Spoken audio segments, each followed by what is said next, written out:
Blessings, family. Thank you so much for tuning in. I pray that the Lord puts the words in my mouth to bring this message forward. I would like to address Rich Tidwell once again, who has a new video proclaiming that Europeans are ancient Israelites.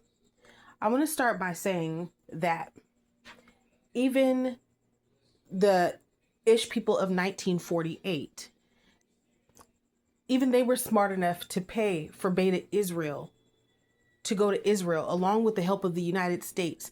They funded the Ethiopian Jews to move there. Why? Why did they do that? They did that because they understand that there's no Israel without Africa. Okay, they know the roots. They know that Israelites have an African lineage. And in order to look authentic, you cannot bypass Africa. Okay, and so his claim, it makes no sense. So I just wanted to lay that foundation. But I would like to go another direction. A voice cries in the wilderness, prepare the way of the Lord, make straight paths for him. Okay, so Gildas tells us that the gospel reached Britain in AD, between 31 AD and 37 AD during Tiberius. Okay? The only reason that the gospel would be that far north that fast is because apostles were, like Tertullian and Eusebius confirmed, going where the lost sheep of Israel were. Scottish Declaration of Arbroath, 1320, much more recent document, but still substantial. Those ones are ancient, right? So Tertullian and Eusebius are ancient. Gildas is, 6th centuries. I would consider that ancient compared to today. The Scottish Declaration of Arbroath, 1320, states that the Scots journeyed from Greater Scythia, the lands north of Assyria, arriving 1,200 years after the people of Israel crossed the Red Sea, confirmed in the faith by St. Andrew, the first call to the 12. There's only one reason the apostles would travel that far, that fast. They were seeking the lost sheep of Israel exactly as the Lord Jesus had commanded them. Okay, so scripturally, what Rich Tidwell says does not add up. Okay, so if you've watched the other two videos, we went over the Bible and scriptures that tell us the lineage of the ancient Israelites. Okay, so we don't need to revisit that. But what we will do is we will go to science. Basically, if you look into the genetics of Europeans and then you look at ancient history, look at when the Israelites spent at least between 400 to 430 years in Egypt. Okay, part of that was in servitude. So scientifically, in the 1800s, people did not use modern sunscreen or consciously protect themselves against skin cancer, as a link between UV radiation and cancer wasn't established until the late 1890s. Instead, they relied strictly on physical barriers and lifestyle habits to avoid sunburns. In the Victorian era, fashion required full coverage. People wore long-sleeved, high-collared dresses and suits to keep their skin completely shielded from the sun. Hats and bonnets, broad-brim hats, sunbonnets, and veils were standard daily accessories to protect the face and neck. Okay, so do you mean to tell me, Rich Tidwell, that the ancient Israelites, when they were in Egypt, they were wearing bonnets and long sleeve shirts? When we can go back to the paintings and we can see that the Israelites, they were topless. Okay, they had no skin barriers and they had no sunscreen. Okay, we will continue. Okay, according to ancient Egyptian paintings, paintings and reliefs, working class laborers and slaves generally did not wear shirts working outside due to blazingly hot climate and the physical nature of their work. Men typically wore only a simple linen cloth or a wraparound kilt and often went completely bare-chested. Here's a quick breakdown of what evidence shows. Shirts with sleeves were generally not part of the standard wardrobe for common laborers in ancient Egypt. Okay, so I just want to lay that foundation. We're going to continue. Actually, we're going to run into some contradictions because as the lies come forth, there's ways that, they would need to cover this up. A white person working construction outdoors in Egypt 5 days a week without a shirt or sunscreen would almost certainly get severely sunburned. Egypt has a desert climate with a consistently extreme UV index, which often reaches 10 or 11 plus during the day. At this UV level, unprotected fair-skinned individuals can suffer skin damage and sunburn in less than 10 to 15 minutes. Okay, you got that, 10 to 15 minutes. That's how long it takes to get sunburned. So that is working outside for extended periods, such as in typical 8-hour construction. It would result in extreme overexposure. Now, without clothing or sunscreen, this will lead to painful first or second degree burns, and it significantly increases the long-term risk of skin cancer. So why am I saying this? Am I picking on Rich Tidwell? No, I'm not. This is not about, being a racist. This is not about being hateful. This is about the truth. I feel like I'm qualified to bring this message. I come from an ancestry, right? So I'm just not picking on Rich Tidwell to be hateful. I have family to this day that are full-blooded white people. So I feel like I am the one to go ahead and step up and bring this to the light. So I will continue. Because fair-skinned individuals burn within 10 to 15 minutes of unprotected exposure in Egypt. The first week would result in blistering, then second-degree burns across the chest, back, and shoulders. This causes intense pain, swelling, fever, and nausea. Premature aging, deep wrinkles. The cumulative damage would cause deep furrows, especially across the upper back and shoulders. The worker would likely develop precancerous, rough, scaly patches called actinic keratosis.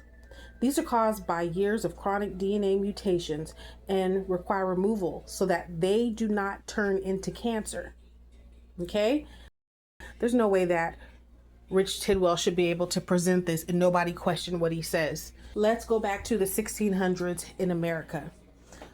Why did not slave owners, why did they or their family not want to pick cotton or work in the fields in extreme heat, especially in the South? What were some of the reasons? Okay, so slave owners did not work the cotton fields primarily because, and we all know this, because of the scale of plantation agriculture was designed to maximize wealth through forced labor. Of course. Okay. Planters used enslaved labor to avoid the brutal physical toll of the work, extract maximum profit without paying wages. That was brutal work that they did not want to handle on their own, as well as the extreme physical exertion and danger cultivating cotton required, bending over in intense, punishing heat for up to 18 hours a day. Okay, so that should tell you something right there. The slaves worked up to 18 hours a day in excessive heat. Okay, so if the slave owners couldn't handle that, how did that happen in ancient Egypt? Okay, so we are going to continue. Here's a picture here, and you can see the clothing, you can see the attire that the Hebrew slaves This is what they wore.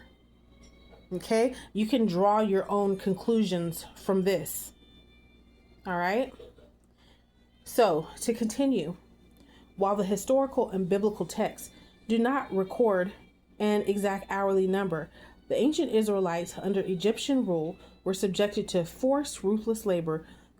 Conscripted state laborers in Egypt generally worked 8 hours a day. So that's probably the minimum that they were working daily, is 8 hours. Often operating on a 10-day cycle. All right. So if Rich Tidwell watches this video, I would love answers. Go ahead and make another video, answering these questions. Make another video addressing what science tells us. Okay, so we need to look at what makes sense. We need to look at what actually fits. Are the Kono people descendants of ancient Israel? Hello everyone and welcome back. Today we are exploring a fascinating questions. But before we start, let me teach you shortly how the Kono people greet. In the morning, Inchena, that is good morning. Afternoon, good afternoon, Inte. In the evening or at night, Engwa. Now let's go back to the questions. Could the Kono people of Sierra Leone have ancient Israelite roots? There is no proven evidence, but there are some interesting similarities worth discussing. The first one is the circumcision. Like the Israelites, Kono boys traditionally undergo circumcision.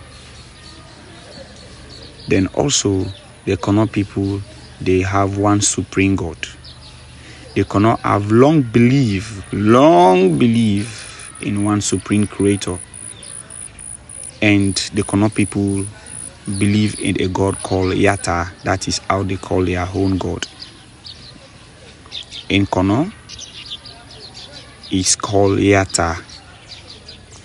Then also they have high respect for elders. Kono people are none of that. They have high respect for elders. Because major discussion and dispute are often settled by elders and wise men, similar to ancient Israelite traditions. You see, the reason why they have high respect for elders. Then also, they have a society which they normally practice. For the men, they have the pro societies, and for the women, they have the bondo societies. And also, if you think of the hospitality, Kono people are so and very hospitable. They are very, very hospitable. They have high value in welcoming strangers and visitors. They also, this was also the key value in ancient Israelites. Then also they have a well family structure system. Traditionally, polygamy has been accepted in some Kono communities, just as it was among many biblical figures. Then also, they have women's purity customs. They have women's purity customs. Like for the Muslims, the Muslim religion, when the woman is in his or her menstrual period, he or she is forbidden to be in the mosque to pray. Because at that time they said she's unclean, so she is prohibited to be in the mosque. This is one of their purity customs. Then also they have a dietary rules. There are some food which is taboo for Kono peoples. Many traditionals Kono believe, emphasize, and also they have consequences for violating certain foods and cultural taboos. And also, they have a strong community identifications. They have strong community identifications like the ancient Israel. The Kono people, one of their strong identifications is by, like as I was saying, respect for elders. You know, the practicing of their traditions. You see, these are some of their high value of identifications. Respect for elders, that is, before greeting an elders, you bow. Good morning, Ente, Enchena, Engwa. They have high respect for that. You know, especially when they are married. You know, when they are married, they have high respect in greeting their husbands. They have high respect for that.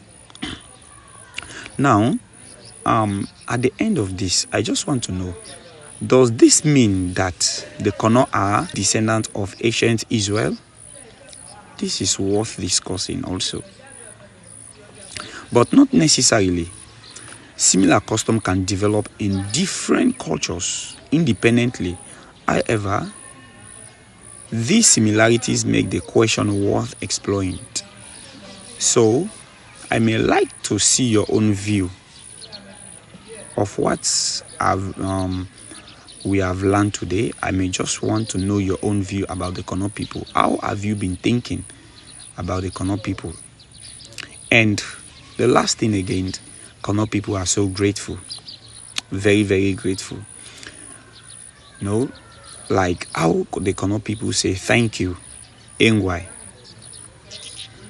Now it's time for them to try to cover it up, you know, on how these people, you know, can have low levels of melanin, but survive Middle Eastern or you know, the African sun that's very close to the equator. So time to cover that up. All right. So here we go.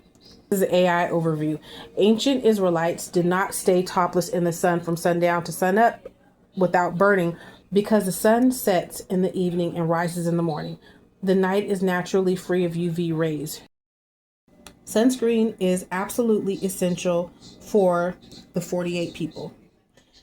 Due to the country's intense year-round UV radiation and sunny Mediterranean climate, dermatologists and the Israel Cancer Association strongly advise daily use of broad spectrum sunscreen with an SPF or 30 or higher. Why sunscreen is essential in over there? I'll just say over there. Okay, high UV exposure over there experiences intense and continuous UV rays throughout the year. Okay, so even they are required to use sunscreen every day, and they're living in Israel. Okay, so this should tell you something.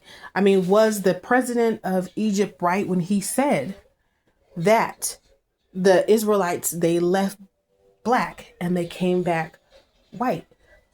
Egypt's UV levels are generally similar to Israel's, but slightly higher on average because both countries share a similar subtropical latitude and experience mostly cloudless skies.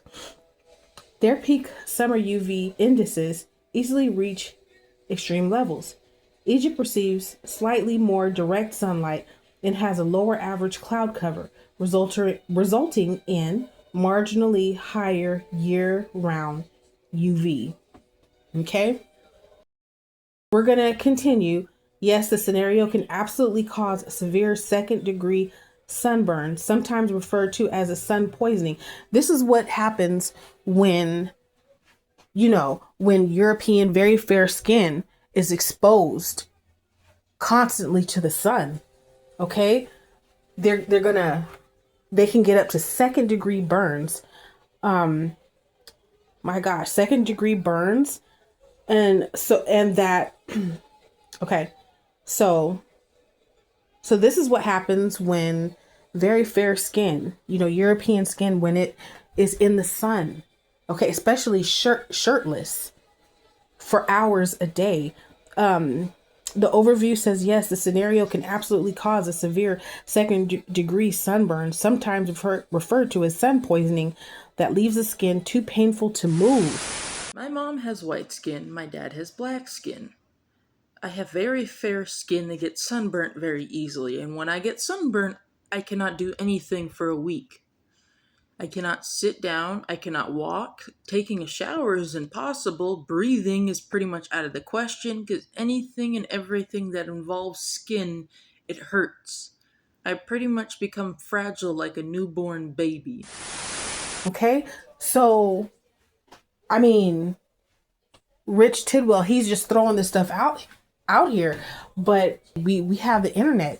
These lies, I mean, when the slaves couldn't read, it was easier to get things over on them. When they removed books from the Bible and, you know, they wanted us to know just what they were saying, and then we had to take it because we didn't have a choice. But no, this is the day of liberation. Like we know we can read, we can look things up, and we know when people are trying to pull a fast one, and that's just not happening nowadays. It's just not going to happen. I mean, what is really going on?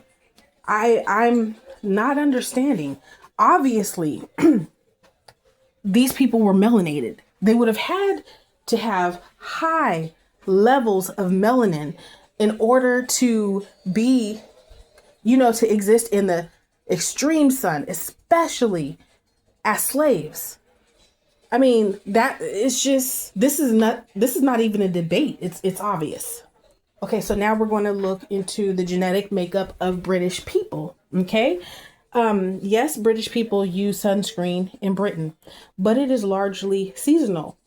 Most only apply it during summer heat waves or when traveling abroad. You see, now this is telling, I could end the video right here. I really don't need to say more. When they travel abroad, when they're going to go to that part of the world, they're going to need the sunscreen. Or, you know, British people, they could have just left the sunscreen at home if they didn't need it. You see what I'm saying? Because the climate in Britain is made for their skin. And when you read the Apocrypha, it tells us Noah's sons, that what parts of the world that they were giving, that was given to them by Noah. And those parts of the world were conducive to their genetic makeup. Okay? Obviously, in Europe and in the Caucasus Mountain, obviously in Europe, there's not as much sun. You know, there's not as much sun. So, you know, they're not going to have to worry about dealing with sun protection, especially in ancient days when they didn't have the advanced, you know, formulas for sunscreen. I mean, this is common sense. All right. So this is the science, you know, backing up the Bible. Like I said, they were smart enough to go into Africa and find tribes that have these ancient Israelite customs and bring them aboard, because they know that if they overlook Africa, then the whole thing was going to crumble. Like I said, if he is watching, you know, this is not a personal attack, but we've got to get into the scriptures. And the Bible says the Gentiles would say, our fathers have inherited lies that the Lord is exposing in these last days because he's soon to come. Okay. I just want to thank you all for tuning in. If this message makes sense, please go ahead and give a thumbs up and share this video. Take care, everyone, and I'll see you on the next video.